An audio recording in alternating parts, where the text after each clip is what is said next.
हरिः ओम्। श्रीमद्वाल्मीकि रामायणे अयोध्याकाण्डे सप्ताशीतितमः सर्गः। भरत की मूर्छा से गुह, शत्रुघ्न और माताओं का दुखी होना, होश में आने पर भरत का गुह से श्री राम आदि के भोजन और शयन आदि के विषय में पूछना और गुह का उन्हें सब बातें बताना। गुहस्य वचनं श्रुत्वा भरतो भृशमप्रियं ध्यानं जगाम तत्रैव यत्र तच्छ्रुतमप्रियं। गुह का श्री राम के जटाधारण आदि से संबंध रखने वाला अत्यंत अप्रिय वचन सुनकर भरत चित्तमग्न हो गए। जिन श्री राम के विषय में उन्होंने अप्रिय बातें सुनी थीं उन्हीं का वे चिंतन करने लगे। श्री राम ने जब जटा धारण कर ली तब वे शायद ही लौटे।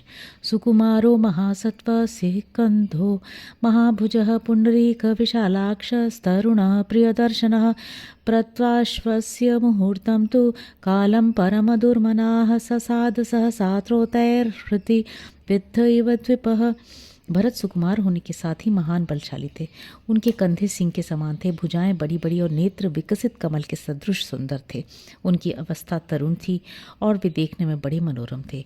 उन्होंने गुह की बात सुनकर ही 2 घड़ी तक किसी प्रकार धैर्य धारण किया।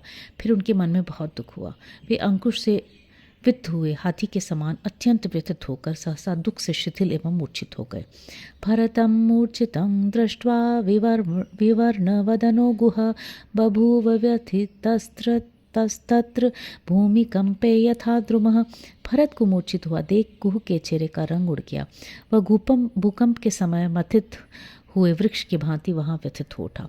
तदवस्थं तु भरतं शत्रुघ्नोऽनन्तरस्थितः परिष्वज्य रुरोदोच्चैर्विसंज्ञ शोककर्षितः। शत्रुघ्न भरत के पास ही बैठे थे।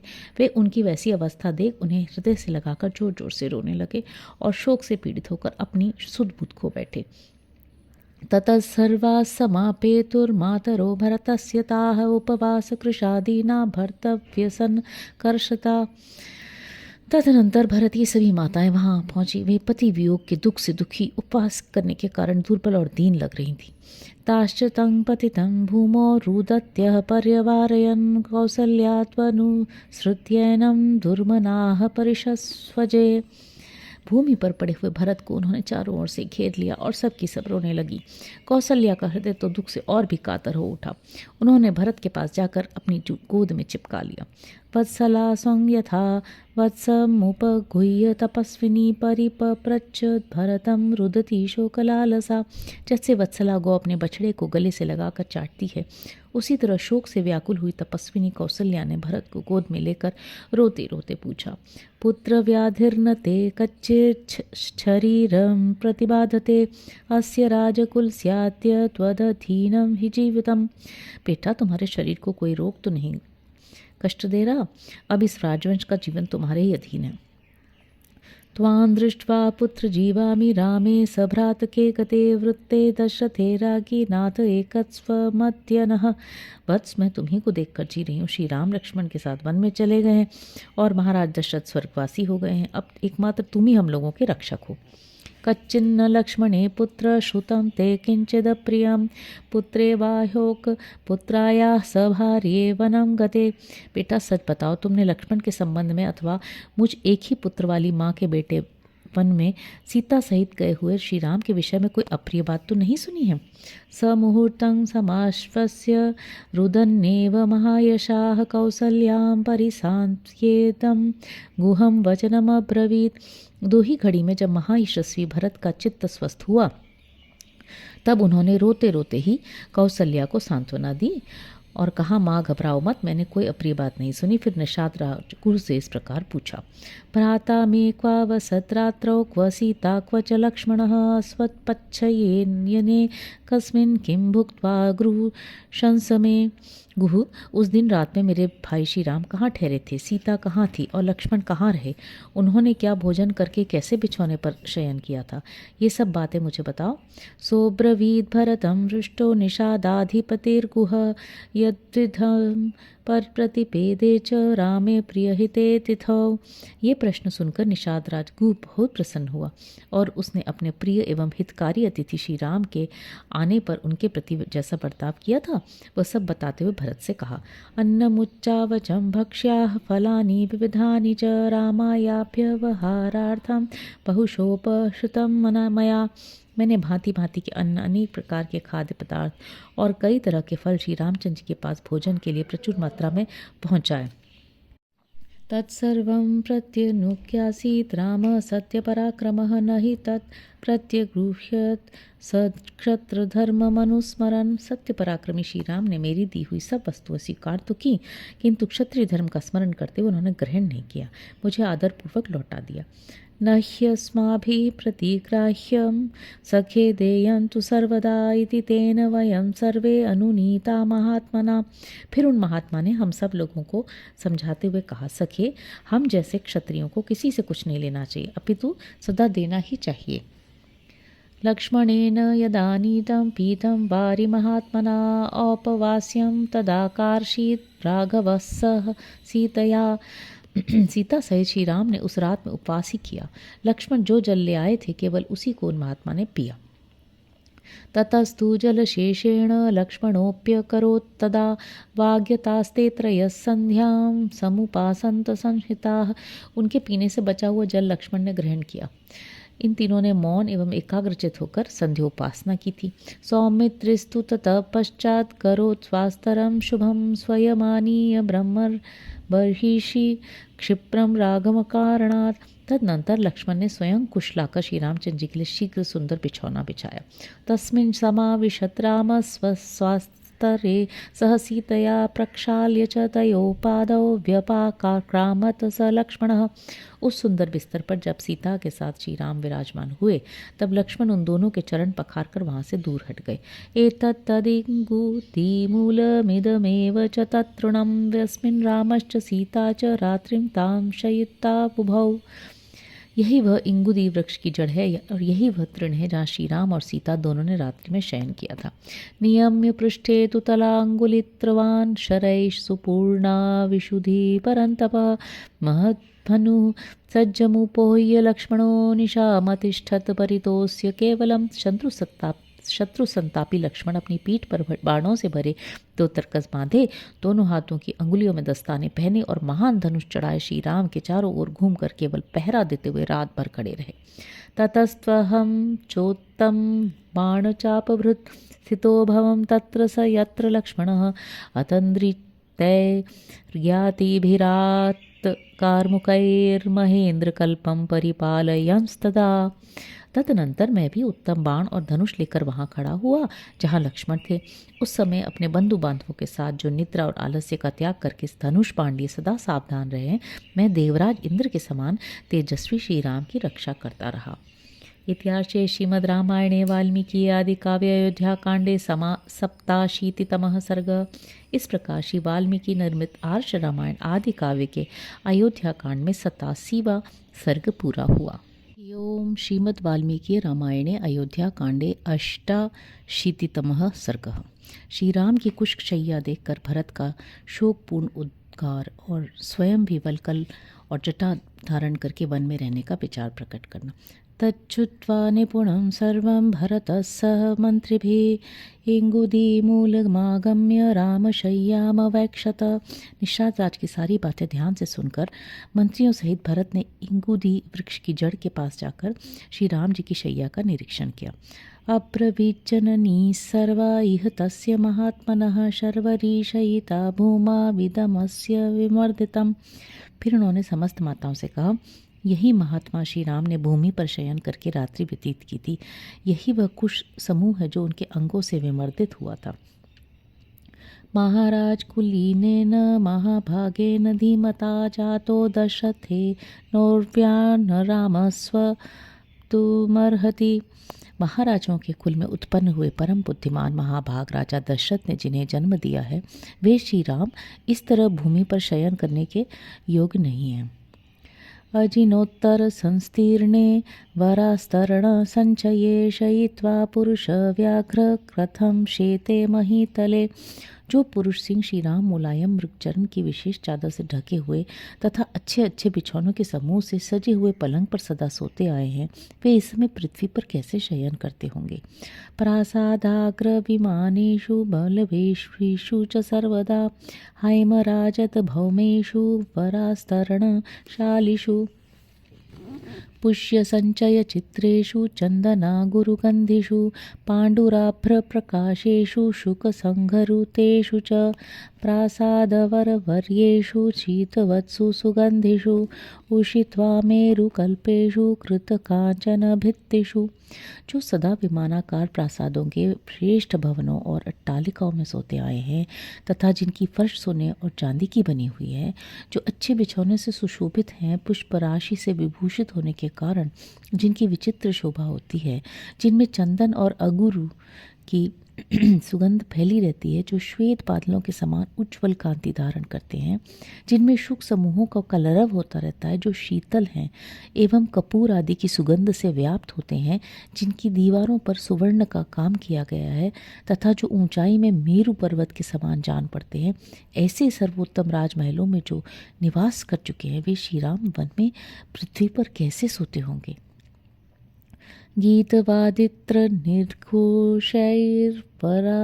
भरणिस्वनैः मृदङ्गवरशब्दैश्च सततं प्रतिबोधितः बन्दिभिर्वन्दितः काले बहुभिः सूतमागधैः गाथाभिरनुरूपाभिः स्तुतिभिश्च परन्तपः। जो गीतों और वाद्यों की ध्वनियों से, श्रेष्ठ आभूषणों की झंकारों से तथा मृदंगों के उत्तम शब्दों से सदा जगाए जाते हैं, बहुत से वंदीगण समय समय पर जिनकी वंदना करते थे, सूत और मागध अनुरूप गाथाओं और स्तुतियों से जिनको जगाते थे, वे शत्रु संतापी श्रीराम अब भूमि पर कैसे शयन करते होंगे। अश्रद्धेयमिदं लोके न सत्यं प्रतिभाति मा मुह्यते खलु मे भाव स्वप्नोयमिति मे मतिः। यह बात जगत में विश्वास के योग्य नहीं है, मुझे ये सत्य नहीं प्रतीत होती, मेरा अंतःकरण अवश्य ही मोहित हो रहा है, मुझे तो ऐसा मालूम होता है कि ये कोई स्वप्न है। न नूनं दैवतं किंचित् कालेन बलवत्तरं यत्र दाशति रामो भूमावेवमशेत सः। निश्चय ही काल के समान प्रबल कोई दूसरा देवता नहीं, जिसके प्रभाव से दशरथ नंदन श्री राम को भी इस प्रकार भूमि पर सोना पड़ा। यस्मिन् विदेह राजस्य सुता च प्रियदर्शना दयिता शयिता भूमौ स्नुषा दशरथस्य च। उस काल के ही प्रभाव से विदेह राज की परम सुंदरी पुत्री और महाराज दशरथ की प्यारी पुत्रवधु सीता भी पृथ्वी पर शयन करती है। इयं शय्या मम भ्रातुरिद्ध मावर्तितं शुभं स्थंडिले कठिने सर्वं गात्रेर्विमृदितं तृणम। यही मेरे बड़े भाई की शैया है, यही उन्होंने करवटें बदली थी। इस कठोर वेदी पर उनका शुभ शयन हुआ था, जहाँ उनके अंगों से कुचला गया सारा तृण अभी तक पड़ा है। मन्ये साभरणा सुप्ता सीतास्मिन् शयने शुभा तत्र तत्र ही दृश्यन्ते सक्ताः कनकबिन्दवः। जान पड़ता है शुभ लक्षणा सीता शैया पर आभूषण पहने ही सोई थी, क्योंकि यहाँ यत्र तत्र सुवर्ण के कण सटे दिखाई देते हैं। उत्तरीय मिहासक्तं सुव्यक्तं सीतया तदा तथा ह्योते प्रकाशन्ते सक्ताः कौशेयन्तव तंतवः। यहाँ उस समय सीता की चादर उलझ गई थी, ये साफ दिखाई दे रहा है, क्योंकि यहाँ सटे हुए ये रेशम के तागे चमक रहे हैं। मन्ये भर्तुस्सुखा शय्या येन बाला तपस्विनी सुकुमारी सती दुखम न विजानाति मैथिली। मैं समझता हूँ कि पति की शैया कोमल हो या कठोर, साध्वी स्त्रियों के लिए वही सुखदायिनी होती है। तभी तो वह तपस्विनी एवं सुकुमारी बाला सती साध्वी मिथिलेश कुमारी सीता यहाँ दुख का अनुभव नहीं कर रही हैं। हतोऽस्मि नृशंसोऽस्मि यत् सर्भार्यः कृते मम ईदृशीं राघवशय्यामधिशेते हयनाथवत्। हाय मैं मर गया, मेरा जीवन व्यर्थ है, मैं बड़ा क्रूर हूँ, जिसके कारण सीता सहित श्री राम को अनाथ की भांति ऐसी शैया पर सोना पड़ता है। सार्वभौमकुले जात सर्वलोक सुखावह सर्वप्रियकरस्त्यक् कृत्वा राज्यं प्रियमनुत्तमं कथमिन्दीवरश्यामो रक्ताक्ष प्रियदर्शनः सुखभागी न दुःखार्ह शयितो भुवि राघव। जो चक्रवर्ती सम्राट के कुल में उत्पन्न हुए हैं, समस्त लोगों को सुख देने वाले हैं तथा सबका प्रिय करने में तत्पर रहते हैं, जिनका शरीर नीले कमल के समान श्याम, आंखें लाल और दर्शन सबको प्रिय लगने वाला है तथा जो सुख भोगने के ही योग्य हैं, दुख भोगने के कदापि योग्य नहीं, वे ही श्री रघुनाथ जी परम उत्तम प्रिय राज्य का परित्याग करके इस समय पृथ्वी पर शयन करते हैं। धन्य खलु महाभागो लक्ष्मण शुभ लक्षण भ्रातरम विषमे काले यो राममनुवर्तते। उत्तम लक्षणों वाले लक्ष्मण ही धन्य एवं बड़भागी हैं, जो संकट के समय बड़े भाई श्री राम के साथ रहकर उनकी सेवा करते हैं। सिद्धार्था खलु वैदेही पतिम यानुगतावनम वयम संशयिता सर्वे हीना स्तेन महात्मना। निश्चय ही विदेह नंदिनी सीता भी कृतार्थ हो गईं, जिन्होंने पति के साथ वन का अनुसरण किया है। हम सब लोग उन महात्मा श्री राम से बिछुड़कर संशय में पड़ गए हैं। अकर्णधारा पृथिवी शून्येव प्रतिभाति में गते दशरथे स्वर्गम रामे चारण्यमाश्रिते। महाराज दशरथ स्वर्गलोक को गए और श्री राम वनवासी हो गए। ऐसी दशा में ये पृथ्वी बिना नाविक की नौका के समान मुझे सूनी सी प्रतीत हो रही। न च प्रार्थयते कश्चिन मनसापि वसुंधरां वने निवस्तस्य बाहुवीर्याभिरक्षितां। वन में निवास करने पर भी उन्हें श्री राम के बाहुबल से सुरक्षित हुई इस वसुंधरा को कोई शत्रु मन से भी नहीं लेना चाहता है। शून्य संवरणा रक्षा मय यंत्रित हयद्वीपाम् अनावृतपुरद्वारां राजधानीमरक्षिताम् अपृहृष्टबलां शून्यां विषमस्थामनावृतां शत्रवो नाभिमन्यन्ते भक्ष्यान् विषकृतानिव। इस समय अयोध्या की चहार दीवारी के सब ओर से रक्षा का कोई प्रबंध नहीं है। हाथी और घोड़े बंधे नहीं रहते, खुले विचरते हैं। नगर द्वार का फाटक खुला रहता है। सारी राजधानी अरक्षित है। सेना में हर्ष और उत्साह का अभाव है। समस्त नगरी रक्षकों से सूनी सी जान पड़ती है, संकट में पड़ी हुई है। रक्षकों के अभाव से आवरण रहित हो गई है, तो भी शत्रु विष मिश्रित भोजन की भांति इसे ग्रहण करने की इच्छा नहीं रखते।